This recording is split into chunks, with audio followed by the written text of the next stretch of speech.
For a long time, I thought that the secret to a really good voice was having a deep voice. This particular guy had this big, booming Georgian accent. He'd be like, "Hey guys, what's good?" And it was just this very resonant, deep thing that I can't even mimic. And I always thought it was a deep voice.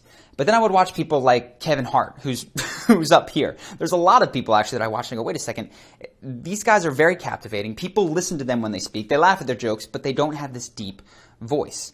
And what I realized is that that's also not necessarily true for women, because of course, do women want to necessarily have a deeper voice? Not always. Does that communicate power in the same way? Is that good? This got me confused. And I came to realize that it's not simply the depth of one's voice. Do you have a low tone or do you have a high tone? It's, are you using your whole voice? Because a lot of the things that get in the way of one using their whole voice are nervousness. And as we've discussed previously, the things that tell us someone isn't powerful are the things that make us move away. And the things that tell us that someone is powerful are the things that magnetically draw us to them. So when someone isn't nervous, that is a subcommunication that they're comfortable, that they're in a position of at least relaxation, if not power over the situation. And to be clear, when I say power, I don't mean you can control everything. I mean that you're okay with whatever happens in the situation, all the way back to the confidence module. So, how do you use your full resonant voice? And how do you refrain from using the voice that is really just pitched up here and is grabbed in your throat? Well, that's the first thing, is to recognize and perhaps think back to a time where you were talking to someone that you really had a crush on, or a time where you were giving a speech. Maybe you were trying to do a YouTube video.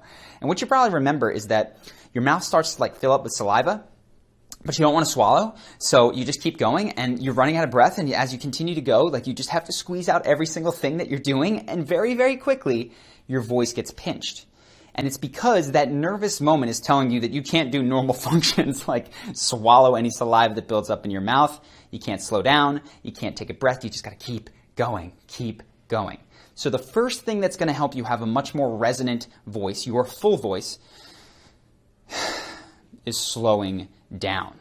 And this guy, it's no accident, was from the South. He spoke more slowly than people, and his voice, therefore, has just an easier time being more resonant. Now, I'm a fast speaker.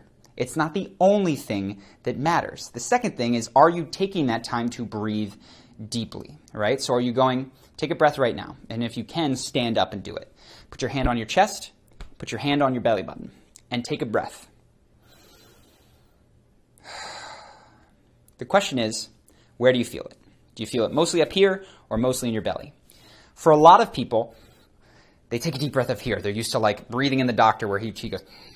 This is a shallow breath. It doesn't go to the depths of your lungs. And what oftentimes happens is that your diaphragm, I've learned this because I'm taking singing lessons, but I'm not sharpest, but your diaphragm isn't capable of going all the way down and then all the way back up. And it's your diaphragm that is the big muscle that has control over the speed of release of air. So if you're taking these shallow breaths, it's just harder. Your voice gets more pinched. It's it's uncomfortable for me. I can't do it for long because I've trained to take these deeper breaths. So the first thing, if you want to do, which you can lay down, this is an exercise that you don't have to do but helps generally, is to lay down for 2 to 5 minutes and just practice breathing anywhere below your rib cage, right? If you feel it in your back, if you feel it in your belly, sometimes you're going to feel it in your private parts and your butt. That's actually a very good sign. That is a deep, deep breath. When you do that, you free the diaphragm up to go all the way down and come all the way back up, and that gets you a much more resonant tone. Now, I'm going to actually give you an exercise that can do this, but these are the basics. If you are relaxing these muscles in here and compressing from your belly instead of compressing from up here, which is where sometimes people talk because they have a habit of doing it like this, and it makes them sound very stuck up here and very nasally because all the compression is going on here. Let the compression squeeze come here. So I want to pause right now if that's not making any sense, take you to an exercise that's going to show you what this actually feels like.